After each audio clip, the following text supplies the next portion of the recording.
Hi, I'm Hamza, and I turn masculine men into purposeful, capable, customer focused entrepreneurs. In this video, I will help you overcome lust. We're going to be covering my Overcoming Lust framework, which is a 6-step framework that I created just 5 minutes ago for young men to replace their lust with something purposeful and productive like their mission. Once you have enough trust for me, the top link in the description will take you to my entrepreneur school, where you can go ahead and get me and other teachers to basically look after you in business, and we'll help you scale up your business if you've got one already, or actually get you started in business basically by giving you a bunch of education, guidance, action steps, everything. That's the top link in the description. So I remember when I first discovered NoFap, I was 17 years old. So this was 10 years ago, right? So I'm kind of like an OG of this space. This was before like many of the YouTube videos were out. It was a little bit more of an underground thing. Like think about it. How long have you known NoFap for? Probably like a few years, right? For me, it's been about 10 years. I discovered it and heard of the concept, and it made sense to me. Okay, like if you're jacking off all the time, you're dispelling a lot of this sort of masculine sexual energy that you could be instead using productively. Also, just in a practical note, back then I was fapping a lot. I was spending like an hour a day, honestly. Sometimes I was going like 2-3 rounds straight away. And so on this one fateful day, after discovering NoFap, and I'm on day 1 or day 2, I wake up, I'm 17 years old, and my dick is hard in the morning. And so I'm about to do the same routine as always, almost like forgetting that I'm on NoFap, where I grab my phone, I'm like lying down, and I'm like scrolling onto Reddit or something, or one of these social media apps, and I'm scrolling. I was kind of like subtly going through the normal posts, reading the memes and everything, but I was kind of like looking forward to hopefully clicking on like a dirty picture. That's what I get to, right? I ended up seeing like it was on Reddit, I think, so it's like a picture of like some girl who's naked from porn or some shit like that, right? And one by one, before I know it, first nut of the day is complete. Second nut of the day. Finally, sweaty underneath the covers, I go for the third round. I've been in bed for probably about like 3 hours at this point. So I woke up maybe like 7, 8 a.m. It's like 11 a.m. Just feeling dirty. And I remember on the third time as well, because it was quite quick to get like close together, my dick wasn't even like fully hard either. So think about that. Like I was literally like I had a semi and I still bust because, you do multiple rounds so quickly, your dick doesn't get hard all the way, as hard as it was on the first round.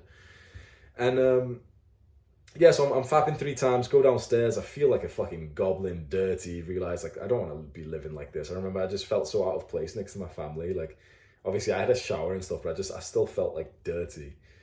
And so I wanted to take NoFap more seriously from that day onwards. Like I remember that was like my big event where I was like, yeah, I don't want to live like that anymore.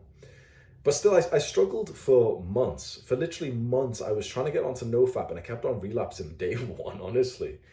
And it took me so long to realize some just basic common sense that helped me so significantly to overcome lust. And I became productive after that. So I realized just how stupid it was to have apps on my phone where I was accessing the porn. I went on to the settings of the Reddit app and clicked on the button that said like show not safe for work content, like basically showing like pornographic material, and turned it off. And it was a step in the right direction, but the triggers were still coming up. I was still ending up doing it. And I ended up creating this framework to overcome lust that I'll walk you through today. The general strategy of the framework is basically to just add friction to the bad habits and then to add motivation to the good habits. Nice and simple. And here's the 6 step-by-step tactics of my overcoming lust framework. Step number 1, we need to understand lust. Because a lot of people on the internet actually think that lust is a bad thing. In fact, I almost didn't want to make this video in the title of this video because I think it sends the wrong message. Look, the way to attract men to your YouTube videos these days is to make them feel bad about something which is completely normal, which is your sexual desire. And I see videos like this pop up all the time, like, oh, lust is this and stuff, but it isn't lust that's ruining your life. It's not. And I really don't want you to even lose that, because I want you to think about this. Do you want to live a life where you don't feel horny? Right? You like, when you ask that question, you might be thinking, wait, fair enough. Like maybe I in a weird way, I want to live a life where I'm very horny. Like it might be kind of distracting, but like fair enough. Do you really want to live a life where you're not horny? No, fuck no, right? So is it lust? Because lust is kind of like horniness, right? Is lust the problem? Or is it that we're choosing to do something dirty and bad with it? That's the problem, right? So we need to understand lust is kind of like horniness. It's a buildup of our sexual desire, particularly when that kind of like metaphorical energy gets stuck in our mind or in our dicks. Basically, like, just visualize this, right?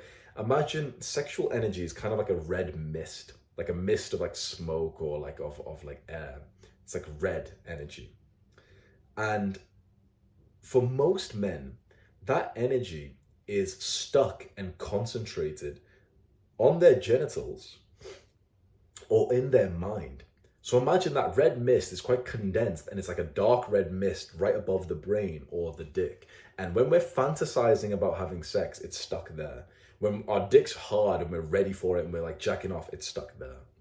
For the more awakened man who's able to harness his sexual energy and then use that productively to create success and to work on his business, his sexual energy is not stuck in one or two places. He kind of disperses it all throughout his body. So it's almost like this blissful feeling rather than this agitation feeling. How do we disperse that energy? I'll explain to you on the fifth step. But basically that's the sexual energy, that's the lust.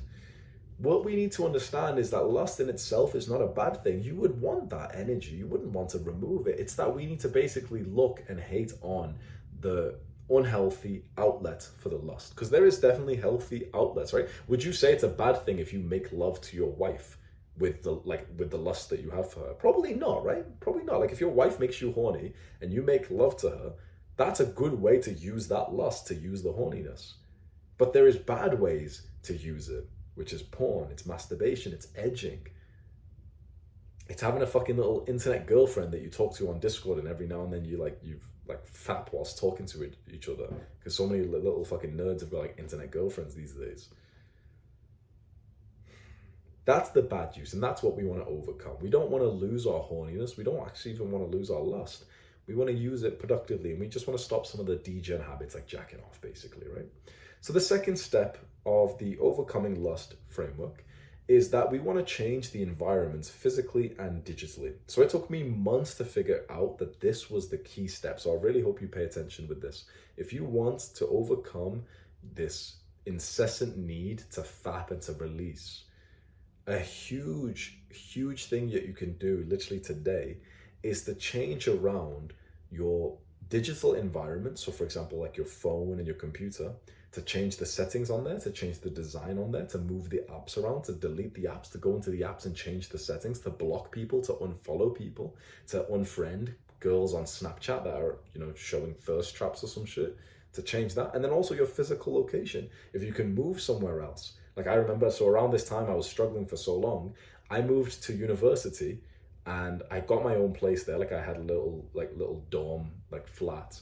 And I stopped fapping almost straight away because I was in this young party boy mindset, and I didn't want to be like a little wanker anymore. I wanted to be like the sort of Chad alpha male who's getting the girls.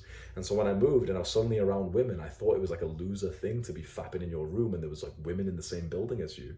So I suddenly stopped, right? I changed the environment. If you can't move somewhere else right now, of course, one weird tip that you could do, which I like, is you can just move things in your room.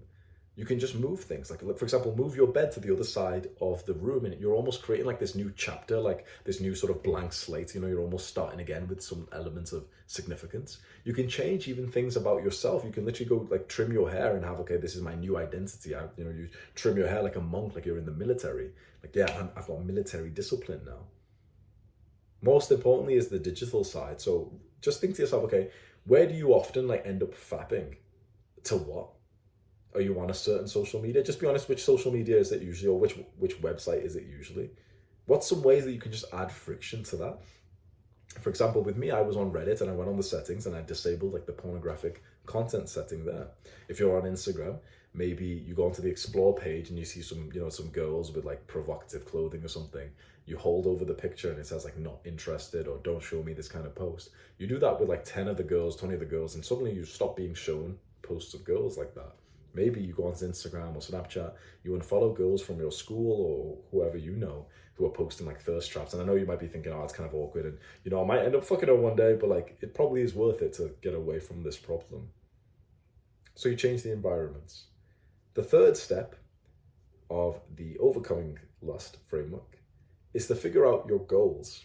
Once you can figure out your goals and see them as the priority above this problem of one, fapping, but also two, just kind of obsessing over the concept of overcoming lust, you'll have something more productive to focus on. Because look, this is a problem that so many young guys don't want to hear. Yeah, fapping is bad, 100%. But thinking about fapping all the time and thinking about no fap and semen retention, honestly, it's kind of bad as well, because it makes you act like a fucking weirdo. And it's still distracting in and of itself. The ultimate goal was never to be the guy who's obsessed over not fapping. The ultimate goal was to just be the guy who's obsessed over his happy life and his work and his family, his relationships, right? The ultimate goal with all of this was never to be the guy obsessed over overcoming porn, or lust, but rather just the guy who's handled it really well and now he's focused on his bigger goal. So we need to have the bigger goal to focus on. So think to yourself right now, what's one or two big goals that you want to be able to accomplish in the rest of this year or maybe next year? Maybe it's getting up to 1K or 10K a month in business. Maybe it's the fitness, right? The fifth step is, and this is what really important, is to meditate back on the goal. So when you are going through the day, naturally your mind will be pulled into different directions. And one of the directions it'll be pulled into is using the lust that you have in unproductive, unhealthy ways. So basically imagine this, you're going through the day and the thought arises that you should probably fap, like you start to desire it. When that arises, you want to meditate back onto your goals. What I mean by that is basically you want to bring your attention, your mental energy back onto thinking about your goals. So imagine this, you're going through the day, randomly you start feeling like you start thinking about girls, your dick starts getting hard, you get like a semi. What you do is you manually, forcefully think about your goals and you think, nope, gonna get to 10K a month, gonna work on this. Okay, so straight after this, I'm gonna work on that project, I'm gonna do this, then I'm gonna go to the gym, I'm gonna do biceps today because just doing pull days haven't been hitting biceps enough. Imagine you're focused on your goal like that. What's gonna happen is you are then meditating, and basically every single time that you are finding yourself in that sort of mental rut of obsessing over girls and porn and stuff that you don't want to be thinking about too much, you're bringing yourself back to the present moment, or at least into a moment where you're focused on what you are saying is your priority. So here's the important points, because a lot of guys misunderstand this. As you go through this journey, you will continuously keep actually getting into those little ruts where you think about the girls and you feel horny. Don't think that that's you messing up. So many guys will feel lust and be like, oh man, this is so hard. It's so, no. Like the feeling of horniness is normal to arise. So expect it to pop up. The action that you need to do is feel the horniness, but decide not to fap because you focused instead on your goals. So we have clear goals and we're going to focus on them. The fifth step is to harness our sexual energy through ways to circulate that red mist that I taught you about, and basically to have that to fuel us into success. Here's how to do this. Remember I told you, okay, visualize the red mist as the sexual energy, and there's like a concentrated dark patch of red mist above our head and concentrated dark patch of mist above our genitals. The best case scenario is that we have a lighter color of mist all over our body, right down to our fingertips and toes. The way we do this is actually through our breath, just through a sort of mental practice where, imagine closing your eyes and seeing the two concentrated dark patches of dark red mist over your brain, over your balls. And with each breath that you take, see that energy disperse, and so the color starts getting a bit lighter and the mist starts going across the rest of your body as well. Remind yourself that this is your sexual energy. It's one of the most important, most powerful energies that you can have as a person. And you're dispersing that all throughout your body, up into your stomach, your chest, into your face, into your fingertips, arms, down into your legs and your knees and your calves, your feet. as it's happening, just delude yourself into thinking that you feel like stronger and more equipped as well. That's how you circulate the energy. You might, the first time you're doing it, you might be thinking, well, I didn't really do anything. Wait till you're like really fucking horny the next time. It might be like today, for example. And if you can just remember to do this practice, just take a few deep breaths, like really deep breath, and really just imagine that energy is just kind of dispersing through your body, you'll actually find that it's weirdly powerful. You'll go from that sort of agitated, sort of monkey-like state of like needing to jack off, to almost like this blissful feeling. Like, you know, sometimes you just feel almost like relaxed in the masculine energy and you feel like really fucking strong and centered. It feels like that, where you've still got the sexual energy. You're still like down to fuck, but it doesn't feel like negative. In fact, it feels delightful. That's what it feels like when you do this right. It'll take a, you know, you won't get it perfect the straight way. Don't expect any miracles with this, but just kind of like keep it in mind. And when you feel really horny, just breathe and try and visualize that circulation of the red mist. The final step the final step of the tactic is what I call less fap. So I've explained this in so many videos, I'll make it brief here, but basically I don't believe in the concept of no fap, where we're trying to cut out porn and masturbation immediately, and then we get pissed that we got to day 2, then we reset. I actually think the concept of less fap makes more sense, and I got this from the gym with progressive overload. So in the gym, there's a concept called progressive overload where we start with a weight on the bar, let's say 60 kilograms, and instead of just trying to hit 100, which would be retarded and we'll get injured, we put on 62.5 and we train with that for a week. Then we put on 65, then we train with that for a week. We progressively overload up to our goal. It's kind of like the same but opposite with no fap or less fap. People go from like the high amount of fapping, like daily or twice daily, and think that they should be able to get to 0 immediately just because they wanted to. So they have maybe one day where they don't fap, but then they end up fapping and they get so upset because the goal is 0, right? That's like a guy saying he's at 60 kg bench press, but he's going to be upset if he can't hit 100 kg. It's like, that's stupid, right? You're not at that level. So with no fap, I think it's actually quite problematic because it makes you think that you should be able to get to 0 immediately. Just the same way that some skinny kid thinks that he should be able to bench 2 or even 3 plates. You're not there just yet. So this is the better way, is instead of setting the goal to be 0 and counting how many days that you've been on no fap for, decrease the volume, not all the way to 0, but just step by step, progressively, incrementally. So if you fap every day, 30 times a month, make your goal 25 times over the next month. And I know that sounds absurd because I'm telling you, yeah, go jack off 25 times in the next month. But you've just lowered how much you fap by 20% in a month. That's nice. And it's really reasonable, right? There's no reason why you couldn't get to 25 times in a month, right? Then the next month, make it 20. Again, like that's fairly reasonable. There's no reason why you couldn't, that you can still fap 20 times, right? There's no reason why you couldn't get there. Imagine you do that for 4 months, 5 months, 6 months, and now you're fapping once per month. At that point, it's like, bro, you're fine. You don't need to overthink about it now. Once or 2 or 3 times a month, by all means, bro, I think you're absolutely fine. And I think worrying about it will make it worse. So to overcome lust, if you follow the overcoming lust framework, the big thing is that we're just changing how easy it was to accidentally see the triggers because of our physical and digital environments. And as soon as you've done that, honestly, like 50% of your urges will just go away straight after that. Then we're meditating back onto our big goals. We've got this very clear path that we want to get into. And then finally, we're just learning to harness the energy, and we're trying to have a better mindset when it comes to fapping and getting rid of it. I've actually gotten literally hundreds of thousands of young men to go through this framework, by the way. I posted about this framework first about 3 or 4 years ago, and I had great reception. It was like the first time someone in the sort of no-fap niche was actually saying this advice of like, yeah, don't go on no-fap, go on less fap. And so many guys saw the benefit of that and started to feel better.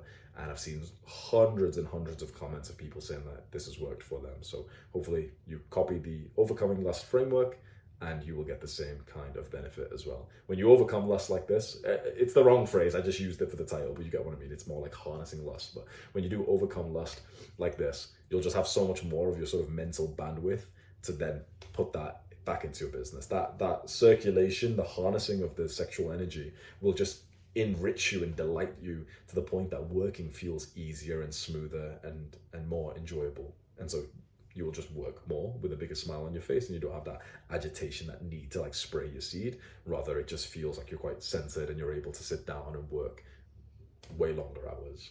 And that's how you become more successful, through overcoming lust. I'm tired. It's 4 p.m. I woke up super early. I've just finished recording 9 videos today. And in the last like 5 minutes of this video, I won't lie to you, my eyes have been like heavy. I've wanted to sleep and stuff. I haven't ate anything yet. It's 4 p.m. Haven't trained, haven't ate anything, just grinded 9 videos. That's more than a week's worth of work done in one day.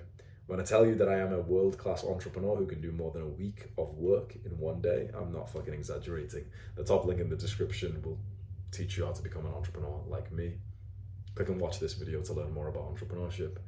Do the hard work, especially when you don't feel like it. Mwah.